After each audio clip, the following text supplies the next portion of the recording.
Behold, I stand at the door and knock. This shows incredible patience. Despite their lukewarm response, Jesus kept pursuing them. He didn't give up or walk away in anger. The present tense means he stood there constantly knocking. It wasn't a one-time offer, it was ongoing pursuit.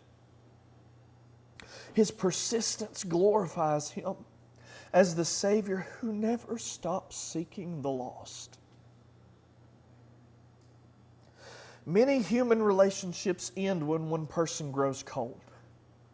But Jesus keeps loving, keeps calling, keeps knocking, even when we become lukewarm toward Him.